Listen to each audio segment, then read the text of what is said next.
Welcome back to the Black Table, the Black Star Network. I'm Greg Carr, honored to be your host every week. And this week we are back with our regular HBCU Master Teachers Roundtable. And we've got a topic to discuss today that's been in the news a lot, but we're going to have a different kind of perspective about it today. 105 HBCUs, historically Black colleges and universities in the United States of America, part of a larger global network of historically Black universities in Africa, the Caribbean, and beyond.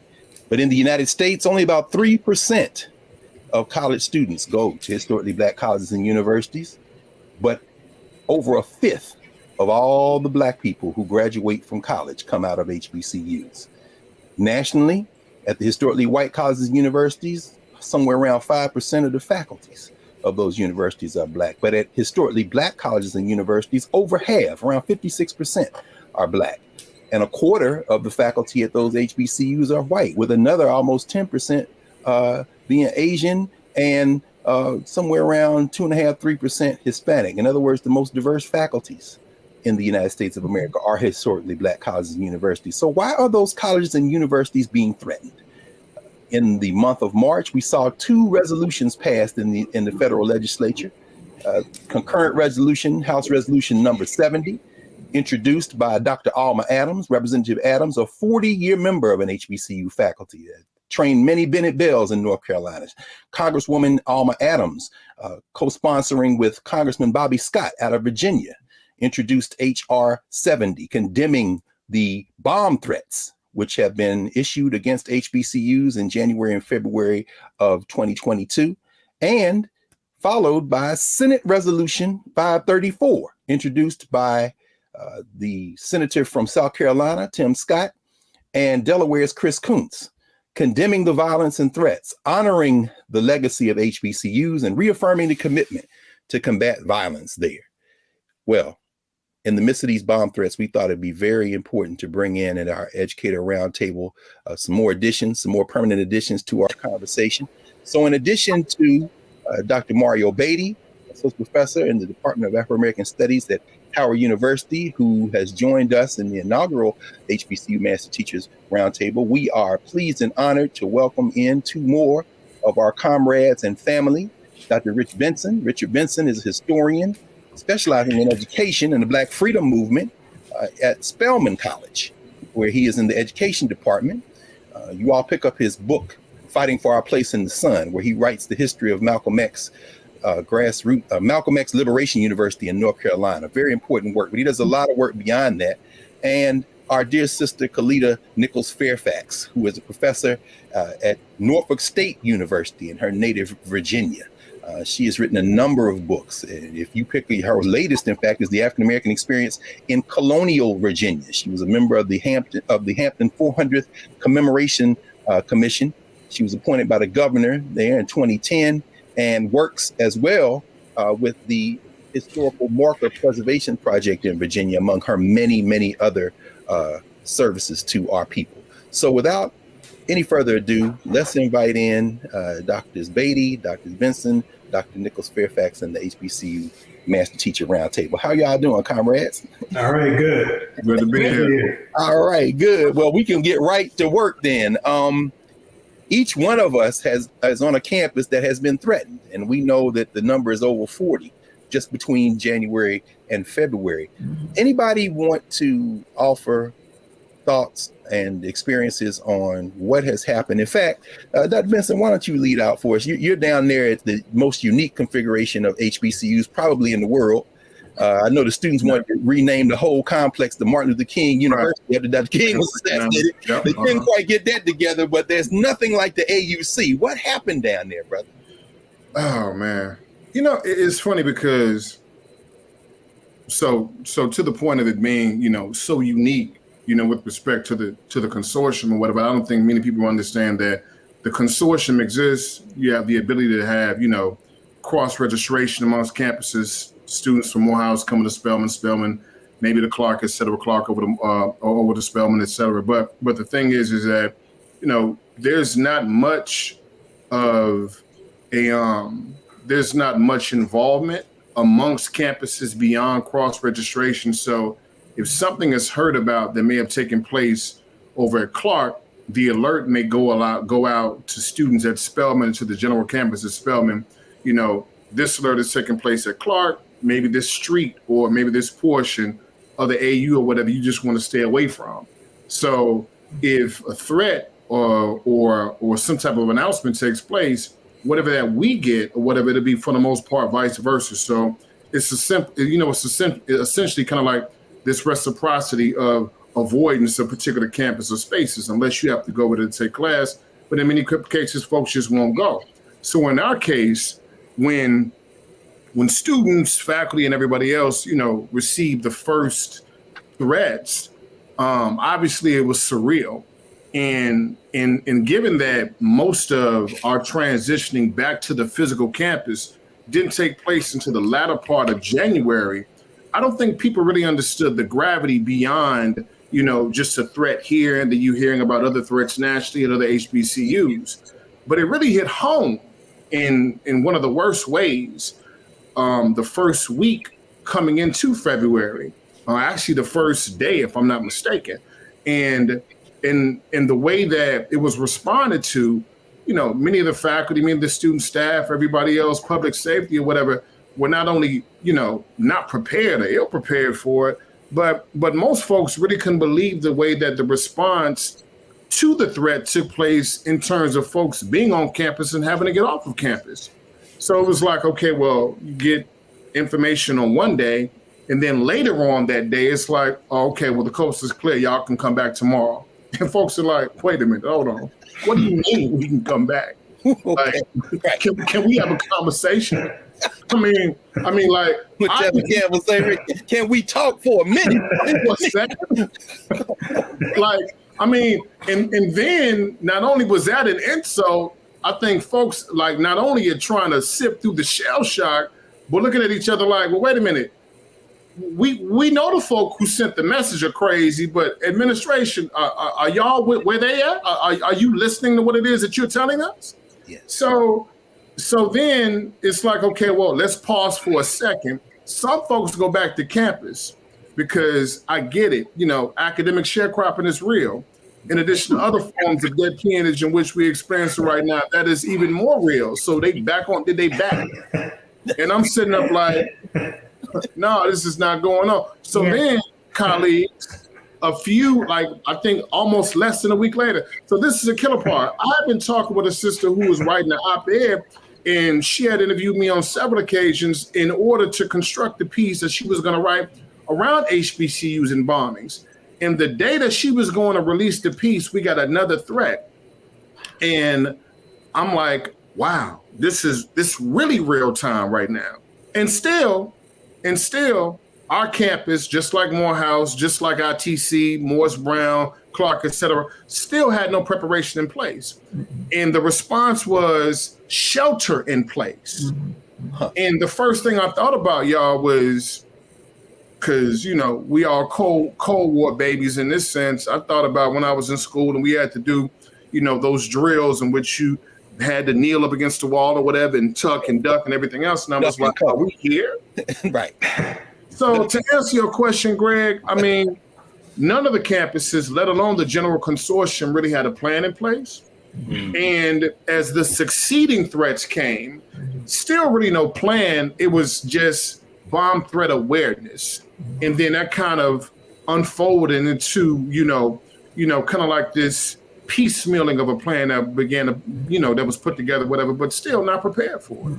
That's very powerful, Rich. And when we come back a few minutes after the break, we're going to talk about this rhetoric of fearlessness and we're standing strong, but that takes a very real sheen when we're literally the ones in the rooms.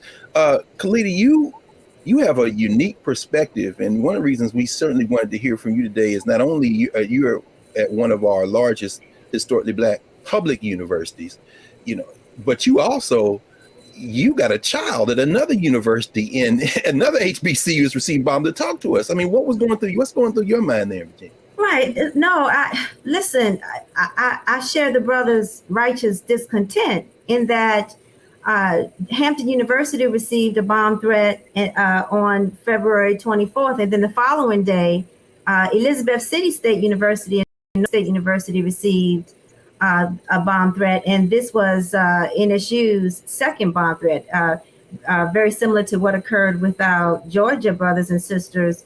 The first bomb threat came during the break.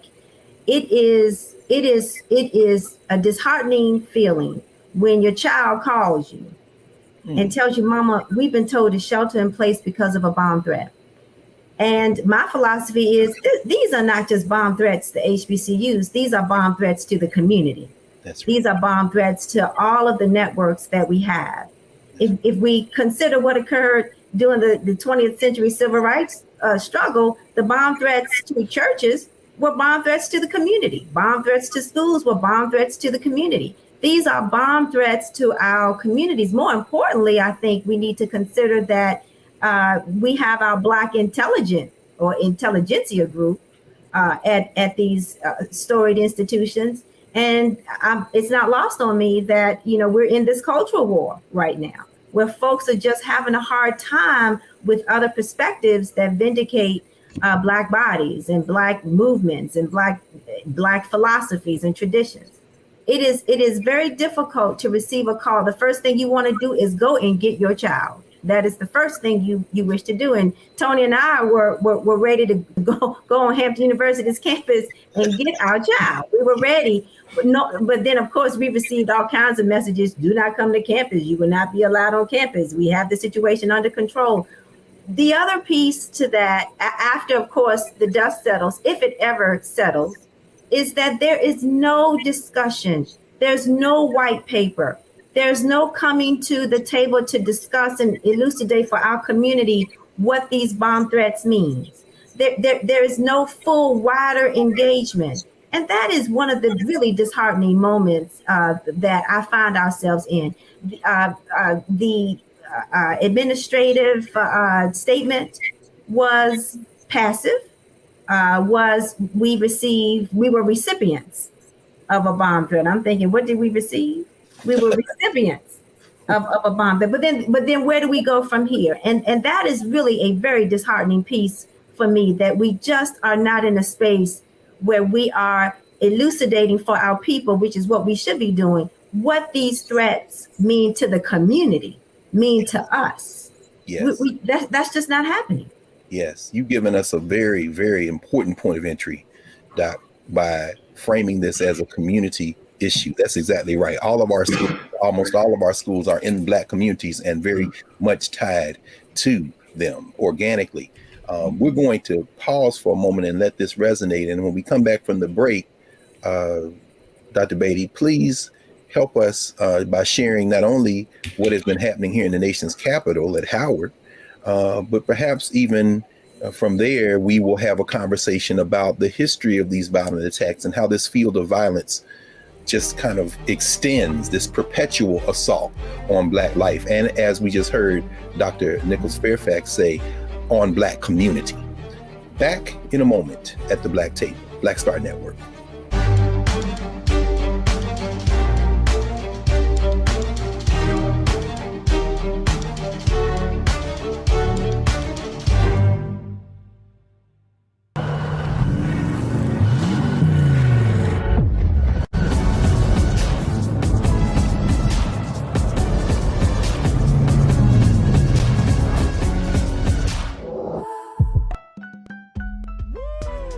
Impacted by the culture, whether we know it or not. From politics to music and entertainment, it's a huge part of our lives, and we're going to talk about it every day right here on The Culture with me, Faraji Muhammad, only on the Black Star Network.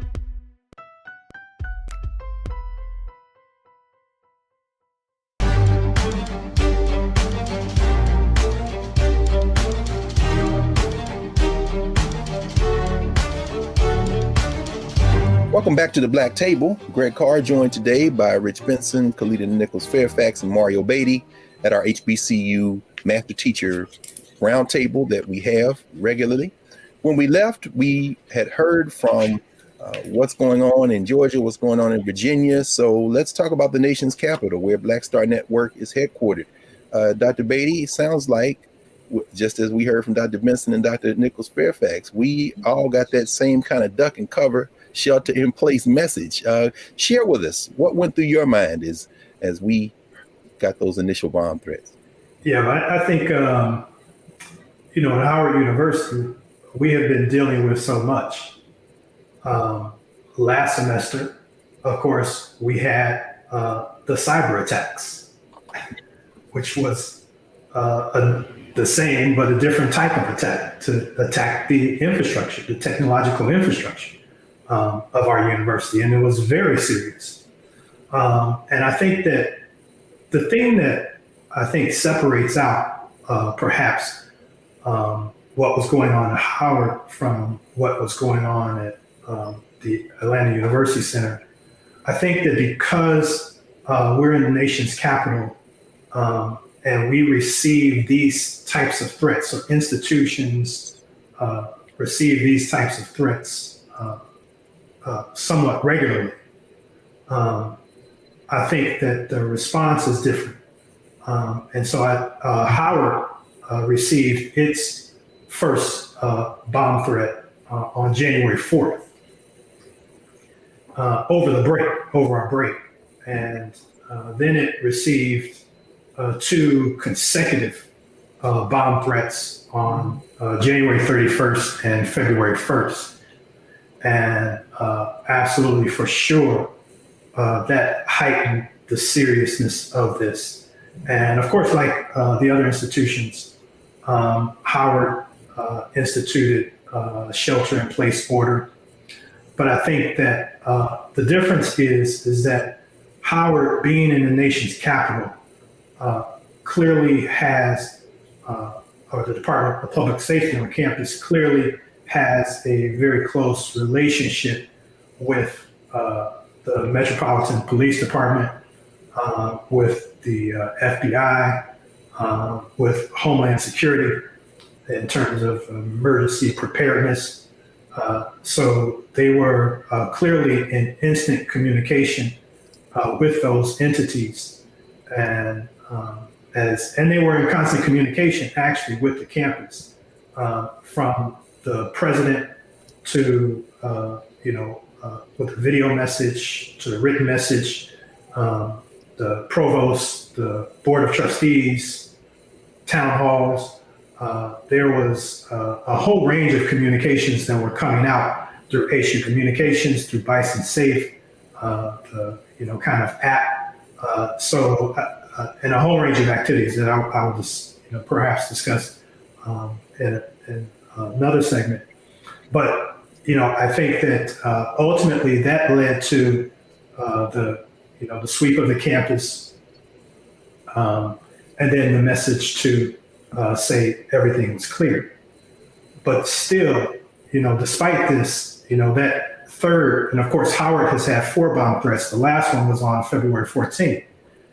And that third one, of course, was very serious on February 1st. That was on a Tuesday. I remember that well. And I just remember my students, like, just a sense of, like Howard started the semester late, 1 week late because of Omicron. Yeah. So we're dealing with that. And that's already a stressor. And then we come into basically the start of the semester, and then we have this. And so that it's a tremendous amount of mental health stress on students. So actually Howard University, that Friday after that February 1st, the president said, okay, we're just going to cancel classes on Friday. But for me, I didn't cancel class for Thursday, but my response, I was supposed to be on campus on Thursday with my class, but I switched my class to virtual at that time. Like immediately, I switched my class to virtual. I'm like, I'm not playing. And I just said, look, the health and safety, regardless, and these are the things that professors do. Like what the university does is one thing. That's right. But also there's what professors do and can do vis-a-vis their classes, and taking their own health and safety and their own sense of the moment and their own sense of the circumstances into context as you attempt to protect yourself and your students. So I shifted my classes to virtual on Thursday. And, I wanted let's let this event breathe, and then of course, I did mention, I did watch the hearings on the Senate Judiciary on the rise of hate crimes on March 8th. It featured a number of individuals. It featured Kristen Clark, Walter Kimbrough, who I'll say more about, but really, Kristen Clark talked about in her testimony that the rise in hate crimes in the United States is at its height in basically 2 decades.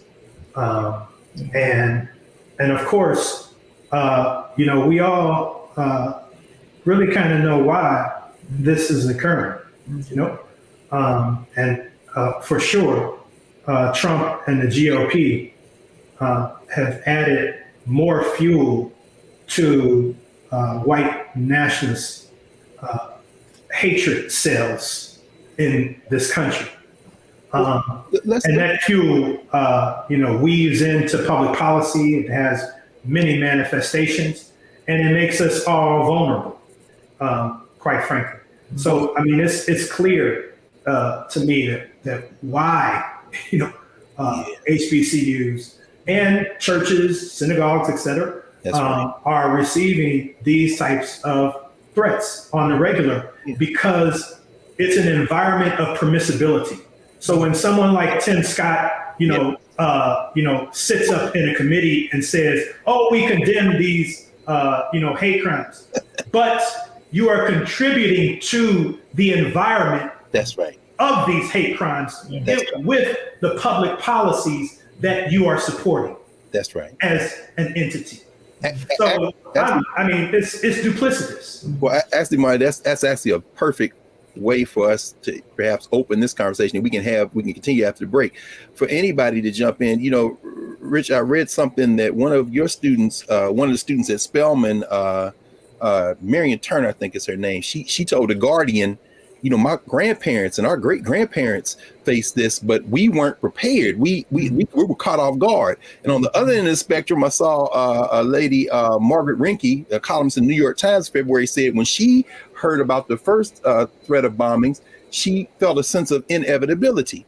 And I thought about that in the context, and I wondered 2 things. One, in terms of this infrastructure ability, because you're right, we went online. Like I say, faculty make different choices. We're in the classroom, obviously. I'm wondering from anyone, and Khalida, you work so much in public history and across diverse communities, trying to get this question of memory in front of people so that we can recognize the thing. This latest wave of violence, how do we think about even the rhetoric when we hear our presidents and administrators talking about we're unintimidated, we're undeterred, we're undaunted, but on the other end there's the messaging? Is it inevitable? Is this just another iteration of the consistent disrespect against Black life? And is there a normative function to this? In other words, they're attacking Black people again. I guess we'll just stone up and ball up our fists. I mean, anybody have any thoughts to do what Mario has just introduced, which is, yes, the bomb threats are specific, but there's this larger field of violence that we've been facing since we were brought here. I don't know if any of y'all want to jump in on that. Yeah, please. Mario got me a little fired up. Yeah, I'm telling you. You lit the match, Rick. What you talking about, man? So, I mean, but I guess the thing I'm never able to kind of like divorce many of these moments up from is the general mission and responsibility. What I've always felt that Spelman, Morehouse, Howard, Norfolk, Prairie View, Hampton, etc., like what it is that we actually mean with respect to being in existence, to actually being able to push back and really dismantle what it is that, folk in the Mohawk Conference tried to literally construct around this Negro question. It's like, well, we don't want y'all here. Right. Okay, so dig it. What does it look like with respect to within this particular generation, whether it's arson, this particular generation, whether we're talking about lynching, whether we're talking about bomb threats, bombing, et cetera. So what does it look like? Then I'm thinking about this moment in which, okay, well, most of many to the responses that I can say that my particular campus has has been able to literally, I would say, speak to, whether it's in the classroom, whether it's in spaces around how the university is going to grow the particular brand. It's so much neoliberal rhetoric around excellence, but what undergirds or what literally should be able to support how it is that we identify our advancements.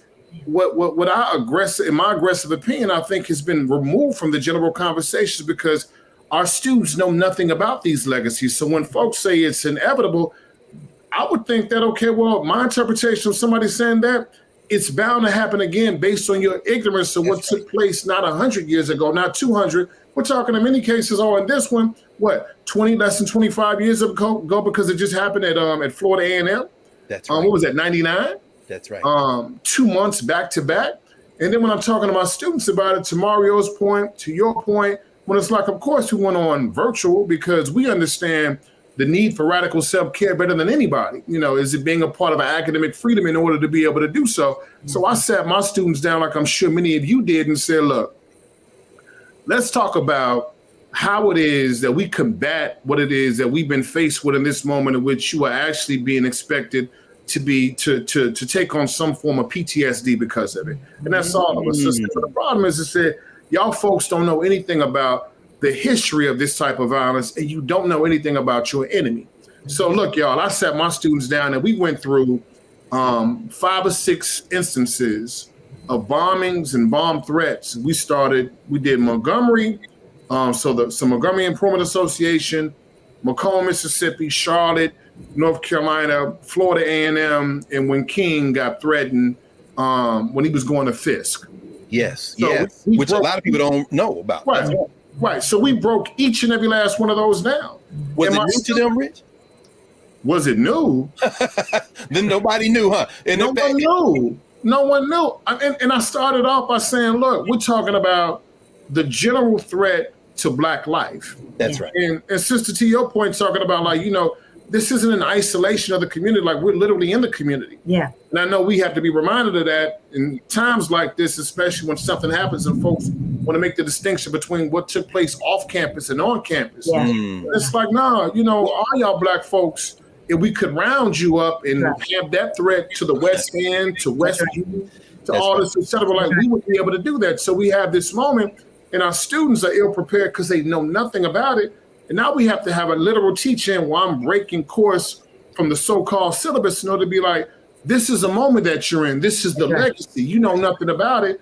And I, as one, would do you a disservice to not even talk about it, let alone point you into this, this intergenerational threat of violence of which you actually are existing in. So those are the things that immediately came to mind. And I had one more thing. One of my students had to get on my case because I think that they were so accustomed to not having props and not having instructors literally pause and be empathetic. I wanted them to go online, and I didn't want to go online to teach y'all. I wanted to go online just to see their faces. How about that? And she was like, well, Dr. Benson, blah, blah, blah, well, this is the 3rd bomb threat. And I was like, sweetheart, I'm so sorry. I don't want to teach today. I just want to see your face. This is not a mandatory session. If you want to hop on, just say, hey, doc, I'm cool. I'm in my dorm. I'm in my apartment. That's all I want. But other than that, I do not want y'all to jump online to teach. And I thought about it. I said, well, I wonder is anyone else who may have wanted to go virtual, not even addressing it, but expected students just to jump on Zoom in order to keep things going. Yes. And that hit me as well. So, yes. Well, let's, we're going to take a break in a moment. I thought about as our colleague Jelani Favors down at A&T, North Carolina A&T, and the title of his book, Shelter in a Time of Storm. That's the beautiful thing, brother. And for everyone watching the Black Table, we're going to take a break for now, and we're going to come back in a second and continue this roundtable. And you see why we're having this regular HBCU Educators Roundtable. You're getting an education in terms of what we do at HBCUs. It's a little bit different, as we've heard Brother Benson say. Back in a moment.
Don't you think it's time to get wealthy? I'm Deborah Owens, America's Wealth Coach, and my new show on the Black Star Network focuses on the things your financial advisor or bank isn't telling you. So watch Get Wealthy on the Black Star Network.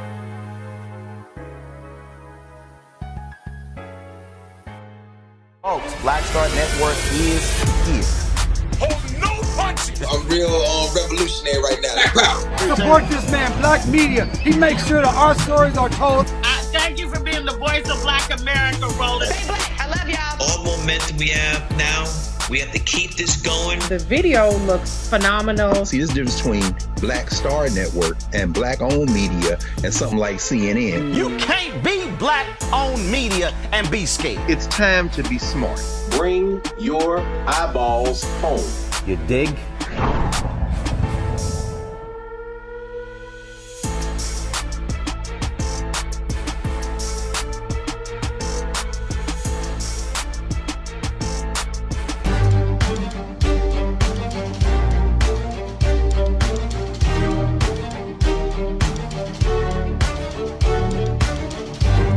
We're back at the Black Table with our regular HBCU Educators Roundtable with Rich Benson,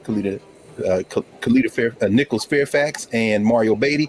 Kalita, when we left, Rich had just led us through what he did in his classroom. I'm wondering, because you're on a big campus, you have some infrastructure, I'm sure you have all kind of options.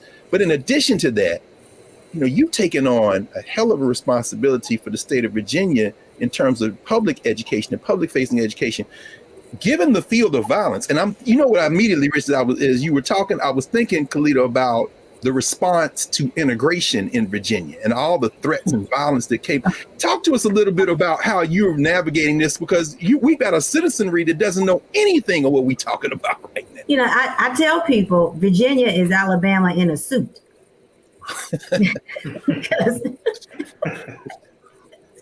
because Virginia has such a polite way of maintaining the status quo.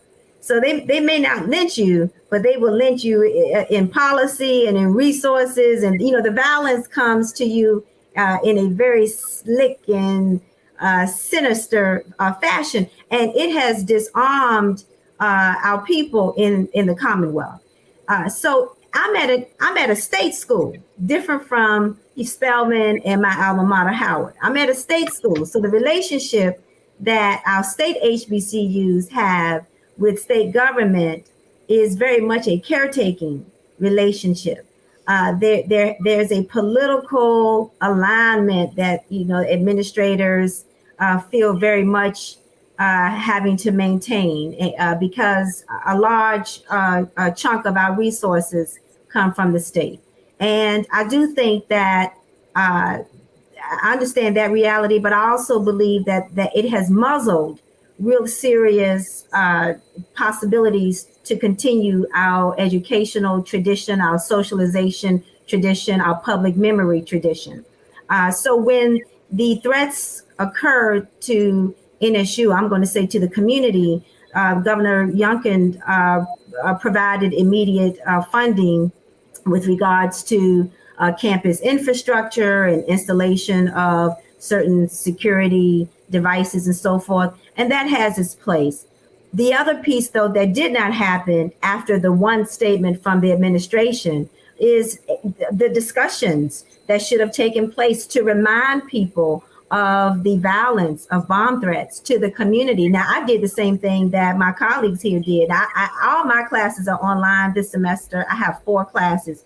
Crazy. I have 4 online classes. Hey, y'all, now y'all know what HBCU professors do. I don't know who y'all been talking to. I don't know. That's why we have this round. I don't know. So they want you to do everything. So the academic sharecropping is real. Even when you're a tenured professor, no question. It is still real. So a tenured full professor and the first fellow in the new center they developed at Norfolk State and on the governor's commission. And you better be in all 4 of them classes that are full. You better. And so I did the same thing. I had to issue, I felt, another email to the students framing bombings, assisting them to understand what bombings mean to Black people, what they have meant to us.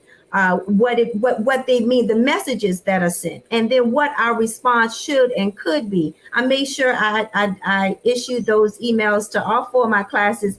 And yes, I absolutely made myself available to students who wished to have more dialogue, and some of them did. Some of them wanted more dialogue. They wanted more discussions about what it means to receive this kind of threat. And I do think that this was an absolute missed opportunity to bring in the elders from the community, to bring in those stakeholders, our asset builders, those old heads who've been in the community doing the righteous work of saving our folk from the fire. This was an opportunity for the community to come together. But Brother Benson said it best. You know, HBCUs have ascended to what happens on campus versus what happens off campus.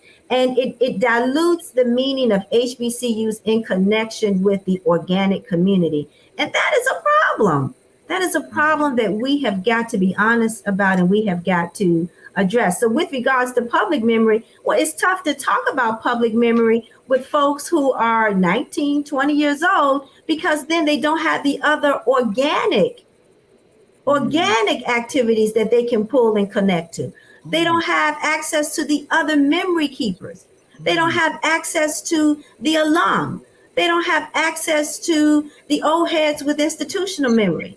And so I think we need to be real honest that if we want to continue the righteous work of socializing our people within a context of who they are and who we are to one another, then we've got to really do better with public memory. So yes, we can discuss the erection of historical state markers, and I do think that we're doing that work really well here in the Commonwealth, but there's got to be other avenues to appropriately socialize all of our people in connection with who we are and what it means to move forward with all of the oppressive symptoms and situations and even statements that are violently laden, and how we then move forward with this work. And we're missing all of that. We're missing all of that.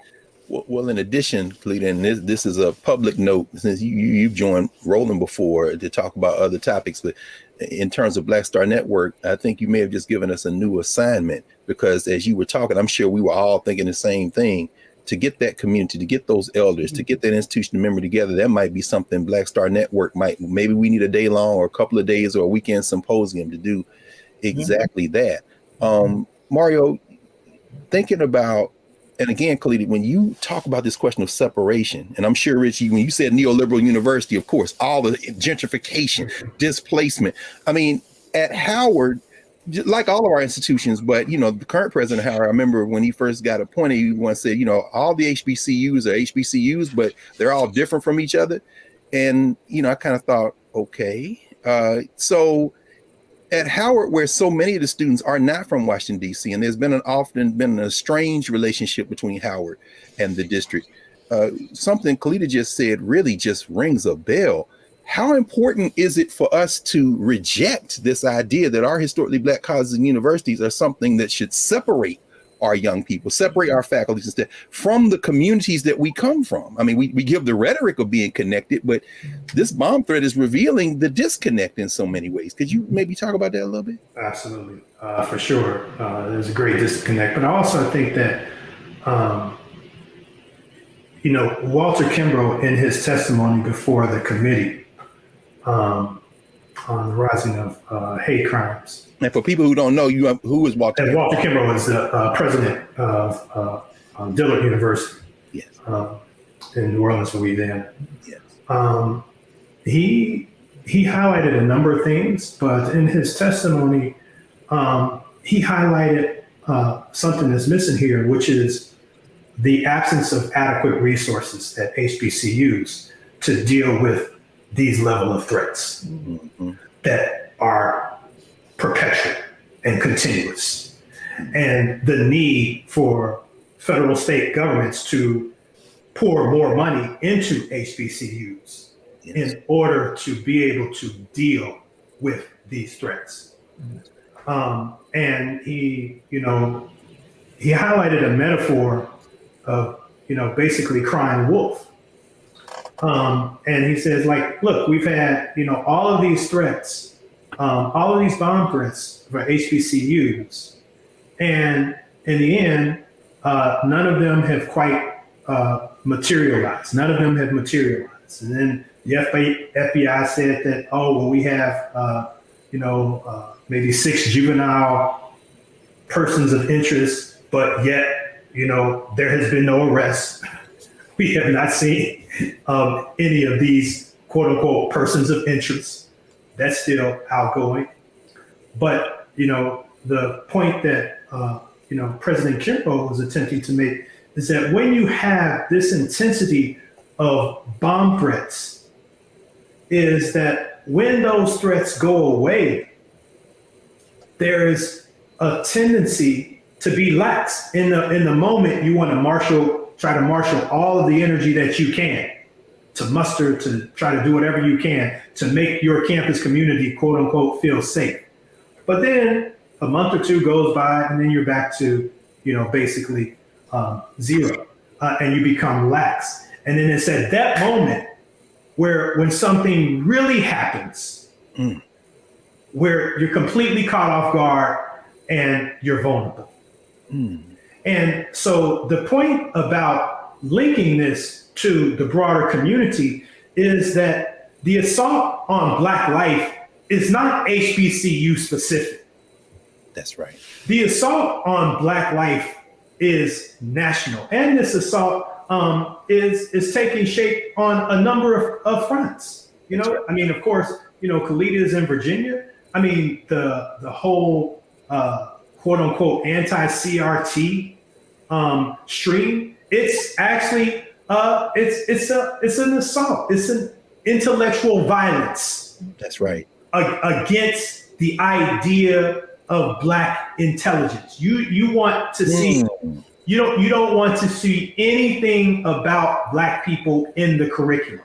CRT is just a metaphor, a cover, a smoke screen for saying that we don't want you to count in the curriculum.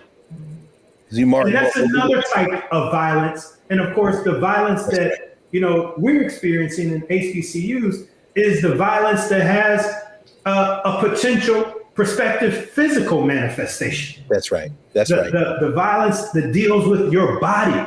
So they are assaulting, the violence is assaulting our intelligence, and it's an attempt to assault our bodies. And they're simultaneous assaults, and they're all linked.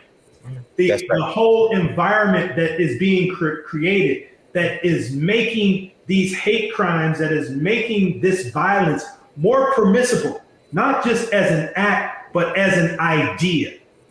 When those ideas become this permissible, that's right, in the public domain, then of course we all are vulnerable. And it's not just about HBCUs; it's about our whole community, because all of these children are our children.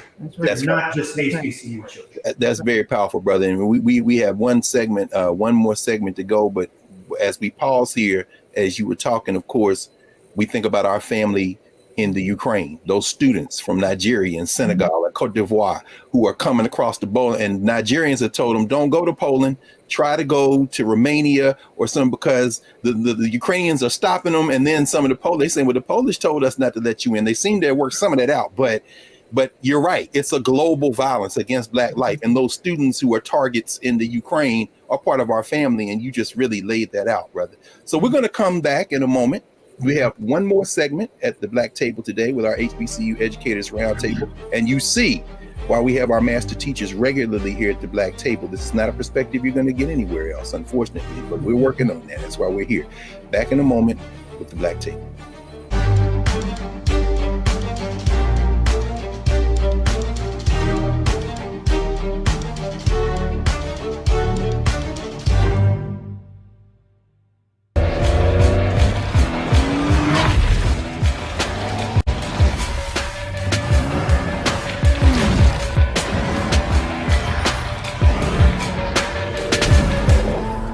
It's time to be smart. Roland Martin's doing this every day. Oh, no punches! Thank you, Roland Martin, for always giving voice to the issues. Look for Roland Martin in the whirlwind, to quote Marcus Garvey again. The video looks phenomenal, so I'm really excited to see it on my big screen. Support this man, Black Media. He makes sure that our stories are told. See, there's a difference between Black Star Network and Black-owned media and something like CNN. I got to defer to the brilliance of Dr. Carr and to the brilliance of the Black Star Network. I am Roland with Roland all the way. Honored to be on a show that you own. A black man owns the show. Folks, Black Star Network is here. I'm real revolutionary right now. Roland was amazing on that. Stay black. I love y'all. I can't commend you enough about this platform that you've created for us to be able to share who we are, what we're doing in the world, and the impact that we're having. Let's be smart. Bring your eyeballs home. You can't be Black-owned media and be scared. You dig?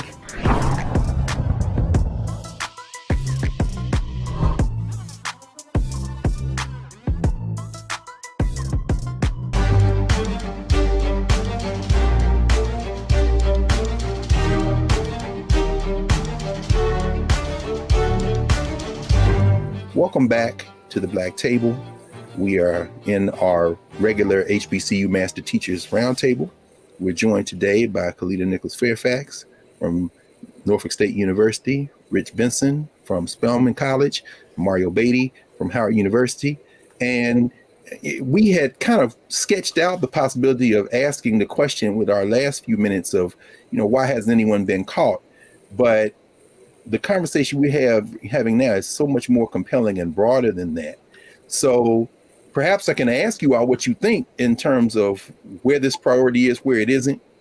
Most of our HBCUs, as we know, certainly we're technically in the South in DC, but Virginia and Georgia, that's the South, and we know that those states we're trapped in. The resolution is one thing, as you say, Mario, but everybody agrees on the resolution, and then you starve the universities or attack them otherwise. So, talk to us about.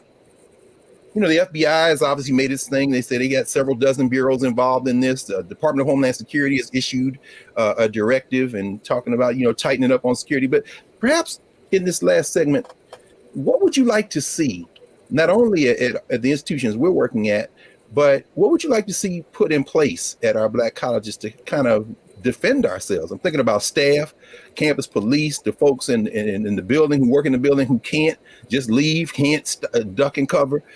What kind of things do we need to be focusing on to keep ourselves, keep our students, keep our communities and staff and administration safe in these moments as we try to work the rest out? Anybody, I'll jump on in.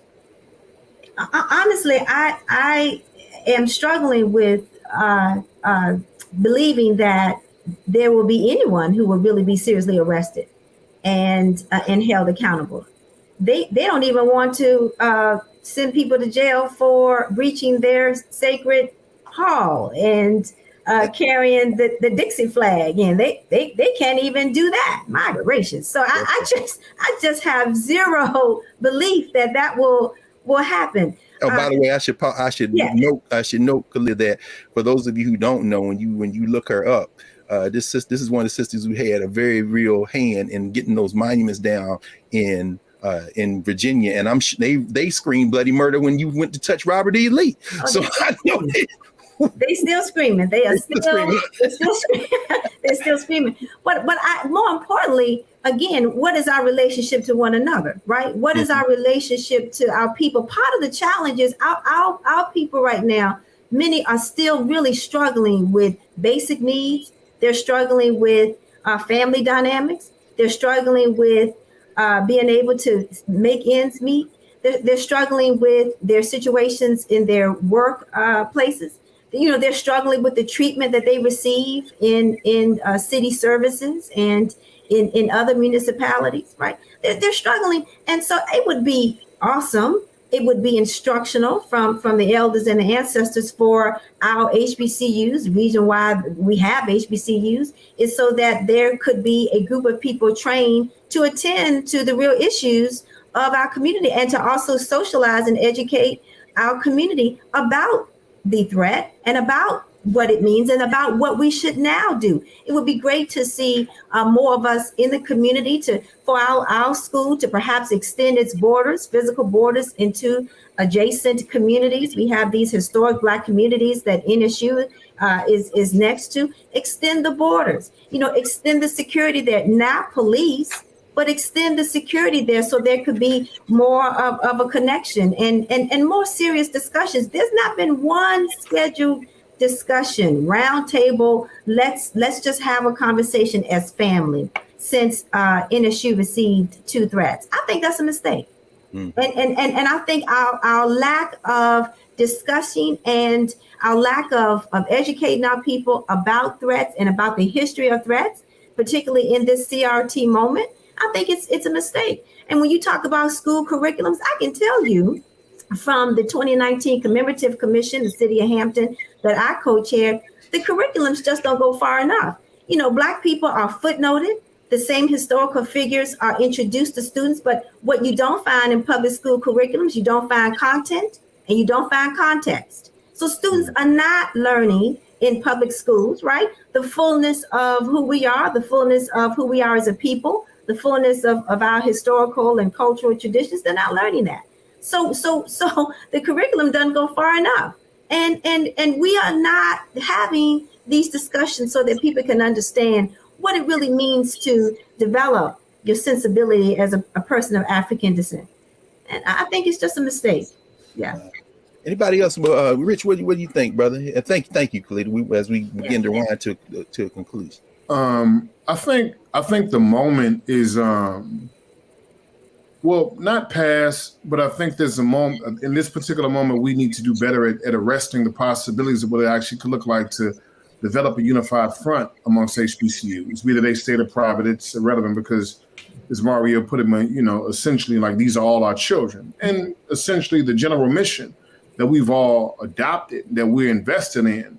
Whether I'm at Spelman or Howard, et cetera, it doesn't matter. For the most part, like we're invested in a particular aspect of adding to Black life. I think a unified front amongst HBCUs that would include a national conference in DC, to include a portion of a Truth and Reconciliation Commission, in addition to talking about how it is that we could develop a general white paper to speak to the violence that we've all been affected by in the tiers of the physical, the psychological, the institutional, and then also the individual. So that's something I would like to see, in addition to talking about how it is that we stand as a unified bloc to be able to address what obviously is a terroristic threat in any other sense or case. If another community would have been faced with what it is that we've actually, been subject to over the past few months, not only would have been identified as a hate crime, but they would have received the full extent of punishment based on the, what obvious, is many of us dealing with some aspect of PTSD at this point. So I think a national conference, and then understanding that just because your benefactor might have given a bit more, looks a little bit different, or is only considering maybe 5 out of the 105 HBCUs, doesn't make us any better or you any less than. And a unified front would actually speak to this in terms of being able to support those at the top tier of the so-called HBCU IVs, all the way down to those who only have several hundred students, within their attendance. And in addition to no endowment, I think we need to think more as a collective front. In this moment, would be able to do such a thing if we actually, weren't so sectarian. So that's something I like to add. Brother, I want you all to know, and Mario, we got about 60 seconds left, so we'll let you close it out. I just want to say that what you all just witnessed the birth to, everyone watching. Khalida gave us homework, and Rich, I think maybe this called the homework phase. We might have to put that think tank together. I hope you won't mind if we all come to Atlanta for that, brother. And maybe you can. So y'all saw the birth of it here. So Mario, take us home, man. Any thoughts in the last? Absolutely. I mean, I would agree with all of the sentiments expressed, and I would just add that the most powerful community that we have is the community that we create. Yes, sir. With our own intentions, with our own values and our own purposes. And in light of that, it's up to the HBCU faculty administrators to reach out to each other. Like, there are so many mental health issues that are going on all of these campuses with counselors, etc., is that we have to talk to each other. And we can't wait for anyone to make that decision for us. We, as faculty, as students, as staff, as administrators, we have to self-consciously create a virtual environment, which is easier now, create a HBCU Black table, to talk about these issues collectively and to hear each other and see each other. So at least, regardless of what happens and transpires, at least we have a sense that we're on the same team, in the same boat, moving in the same direction and feeling each other's pain, but also informed by our struggle, the struggle of our ancestors and our struggle to change this society to make it better. So I think that if we can self-consciously create these platforms, that could go a long way to helping us to ease a lot of this pressure. Yeah, well, thank you, Dr. Beatty. And so we see we're expanding that HBCU Black table. We've gotten some homework today from master teachers, Mario Beatty, Kalita Nichols Fairfax, and Rich Benson. Thank you all for joining us today, and we will continue this conversation going on down the road, but sounds like we got some work to do. So appreciate you all, comrades.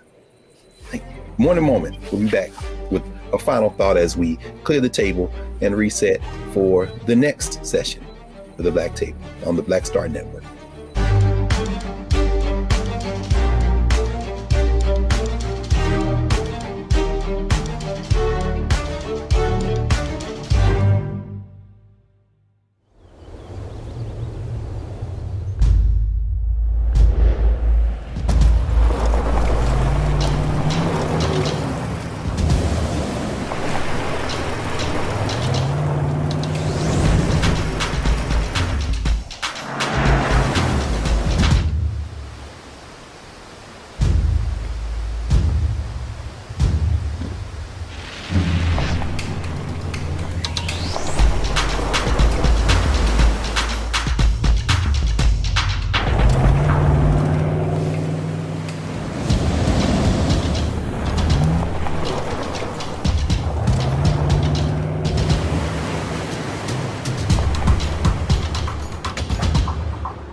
Hi, I'm Dr. Jackie Hood Martin, and I have a question for you. Ever feel as if your life is teetering and the weight and pressure of the world is consistently on your shoulders? Well, let me tell you, living a balanced life isn't easy. Join me each Tuesday on Black Star Network for A Balanced Life with Dr. Jackie. We'll laugh together, cry together, pull ourselves together, and cheer each other on. So join me for new shows each Tuesday on Black Star Network, A Balanced Life with Dr. Jackie.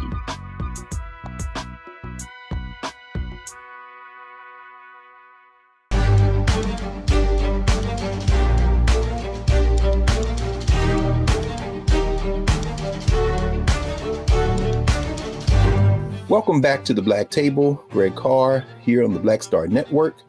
We have just experienced a powerful hour of lessons from 3 HBCU master teachers, and they remind us that these threats are just the latest iteration of violence against Black life, Black community, and that while they may appear inevitable, when we come together, and as we heard Dr. Beatty say, the only community we have is the community we create, we will be able not only to fend off these threats, but to build and transcend them.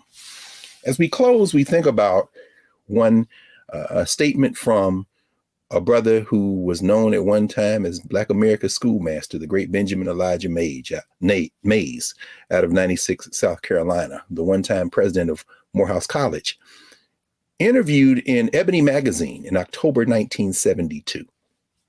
Dr. Mays was asked a question for an article, a long article in that month's issue of Ebony, dealing with another form of violence against the Black colleges. At that time, the threat of mergers and the disappearance of the identities, the cultures, the traditions of historically Black colleges and universities, particularly public ones, like the one that Dr. Nichols Fairfax teaches at, Norfolk State.